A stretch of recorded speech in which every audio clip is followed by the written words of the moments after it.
Good evening students. आज का topic है कोलराउस रूल्स, ठीक है। और इसके साथ ही पढ़ेंगे इसके अनुप्रयोग। तो क्या है इस नियम में? इस नियम के अनुसार किसी विद्युत अपघटय का मतलब होता है जो आयनों में ब्रेक हो जाते हैं जलीय अवस्था में या फिर गलित अवस्था में, कि अनंत तनुता पर। अनंत तनुता का मतलब ये है कि उनकी जो डाइल्यूशन होता है उसको इनफाइनाइट कर लेना है, यानी नॉर्मल समझे तो उसमें पानी बहुत ज़्यादा मिला लेना है, ठीक है। तो अनंत तनुता पर विलयन की मोलर चालकता का मान, जिसको आप किससे दर्शाते हो? Lambda M infinite. Last lecture में बताया था लैम्डा एम क्या होता है? मोलर चालकता। और इनफाइनाइट क्या शो करता है? अनंत तनुता पर। ओके। विद्युत अपघटय के धनायनों तथा ऋणायनों की अनंत तनुता पर। मीन्स जो विद्युत अपघटय होते हैं उसके दो आयन होते हैं ना, एक धनायन और ऋणायन, तो उनकी भी मोलर चालकता का होगा, जो कि हम किस पे चेक करेंगे? अनंत तनुता पर। उन मोलर चालकताओं के योग के बराबर होता है। तो कोलराउस ने एक सिंपल सा लॉ दिया था, इसको एक बार फॉर्मूले में समझ लेते हैं। ये क्या है?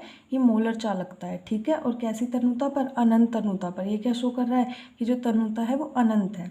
तो वो किसके इक्वल होता है? इसको आप v बोल सकते हो, ठीक है। v plus lambda plus infinity plus v minus lambda minus infinity. तो एक बार देख लेते हैं सारी चीज़ें क्या है। तो ये जो है ना, ये विद्युत अपघटय की मोलर चालकता है अनंत तनुता पर। ये क्या है? ये आपका जो धनायन होता है ना, उसकी मोलर चालकता है अनंत तनुता पर, या फिर आप बोल सकते हो धनायन की सीमांत मोलर चालकता, एक ही बात है। ये क्या होगी? ये ऋणायन की मोलर चालकता होगी अनंत तनुता पर। अब ये दोनों क्या है जो इस मोलर चालकताओं से आगे लिखे हुए हैं? हमने तो ये पढ़ा है ना कोलराउस के नियम। कोलराउस ने ये बोला था कि जो विद्युत अपघटय होता है ना अनंत तनुता पर, जो उसकी मोलर चालकता होती है वो धनायनों की अनंत तनुता पर मोलर चालकता तथा ऋणायनों की अनंत तनुता पर मोलर चालकताओं के योग के बराबर होता है। तो ये पता है क्या होता है? जब NaCl होता है तो ये किस किस में ब्रेक होता है? Na प्लस और Cl 1 माइनस में, ठीक है। तो यहाँ पे तो आप देख सकते हो यहाँ 1 और 1 है, ठीक है, लेकिन सबके लिए नहीं हो सकता। तो यहाँ पे हो सकता है, मान के आप ऐसा चलो, यहाँ 2 है, यहाँ 2 है, तो ये जो वैल्यूज़ होंगी ना, ये 2 आएगा और ये 2 यहाँ इसके प्लेस पे आएगा, ठीक है। तो अब हम समझ लेते हैं क्या है। ये धनायनों की संख्या बोल सकते हैं इसको, और इसको क्या बोल सकते हैं? ऋणायनों की संख्या, यानी कितने धनायन है और कितने ऋणायन है, ठीक है। अब है कोलराउस नियम के उदाहरण। तो HCl के लिए, HCl कैसे ब्रेक होता है? H प्लस और Cl 1 माइनस में। तो इसके लिए क्या होगा? लैम्डा इन्फिनाइट m, इसका मतलब होता है मोलर चालकता अनंत तनुता पर। वो क्या होगी? धनायन का और ऋणायन का योग होती है। तो धनायन क्या कौन है? H है ना, तो H के ऊपर प्लस और लगा देना, H plus plus Cl 1 minus, बाकी ऊपर इनफाइनाइट करके, ठीक है। NaCl का मैंने पीछे बताया था किस किस में ब्रेक होता है? Na और Cl में। तो इसको आपको खुद करना है। KNO3 का क्या होता है? K प्लस और NO3 1 माइनस। CH3 COOH कहाँ से ब्रेक होता है? यहाँ से ब्रेक होता है। ये वाला पार्ट माइनस में आता है और H1 प्लस में आता है, ठीक है। अगर आपको पता भी H1 प्लस में आता है तो इसमें खुद माइनस आ जाता है, जो प्लस में होता है उतना ही माइनस होता है, तभी वो बराबर 0 के होते हैं, ठीक है। तो इसके लिए ये आ जाएगा। अब नेक्स्ट है कोलराउस नियम के अनुप्रयोग। तो पहला अनुप्रयोग क्या है? दुर्बल विद्युत अपघटय की अनंत तनुता पर मोलर चालकता ज्ञात करने में। इसकी हेल्प से आप क्या कर सकते हो? केवल दुर्बल विद्युत अपघटय की अनंत तनुता पर मोलर चालकता ज्ञात कर सकते हो। ध्यान रखना, ये ऑब्जेक्टिव के पॉइंट ऑफ व्यू से इंपॉर्टेंट हो जाता है, ठीक है। कभी कभी पूछ लेता है वो प्रबल के लिए, दुर्बल के लिए, तो आपको ध्यान रखना है वो दुर्बल विद्युत अपघटय पर एप्लीकेबल है। नेक्स्ट है दुर्बल विद्युत अपघटय की वियोजन की मात्रा भी ज्ञात कर सकते हैं। तो अभी समझते हैं वियोजन की मात्रा क्या होती है, लेकिन आपको याद कर लेना है, ठीक है।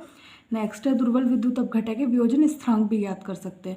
बस इसके मेनली तो 2 होते हैं, पर मैंने 3 पॉइंट बना के लिखे हुए हैं। पहला तो क्या है? अनंत तनुता पर मोलर चालकता ज्ञात करते हैं। ध्यान रखना है सब कुछ दुर्बल विद्युत अपघटय के लिए, ये नियम ही दुर्बल विद्युत अपघटय के लिए बना हुआ है। नेक्स्ट आप क्या कर सकते हो? वियोजन की मात्रा और साथ में वियोजन स्थिरांक भी। तो एक बार देख लेते हैं वियोजन की मात्रा क्या होती है। तो वियोजन की मात्रा को अल्फा से रिप्रेजेंट करते हैं। तो अल्फा किसके इक्वल होता है? लैम्डा एम, ये सी है, ठीक है, और अपोन में लैम्डा एम इनफाइनाइट।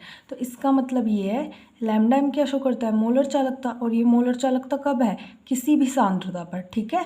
लेकिन ये वाली नीचे वाली ये है इनफाइनाइट सांद्रता पर, यानी कि इनफाइनाइट तनुता पर, ठीक है। कंसंट्रेशन कितना है यहाँ पे? अनंत है।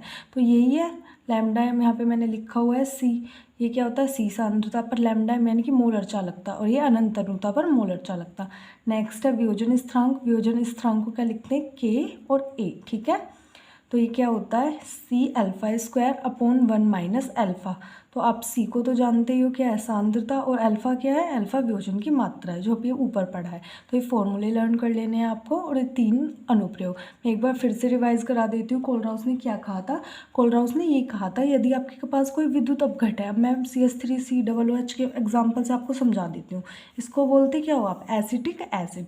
तो ये आपके पास यदि कोई विद्युत अपघट है ना, तो आप अनंत अनुता पर इसकी मोलर चालकताओं को देखोगे तो वो क्या होगी, धनायन की मोलर चालकता अनंत अनुता पर और ऋणायन की मोलर चालकता अनंत अनुता पर उनके योग के बराबर होगी। ठीक है, आज के लेक्चर में इतना ही, और अगर वीडियो पसंद आ गई हो तो लाइक कर देना और चैनल को सब्सक्राइब कर देना। Thank you.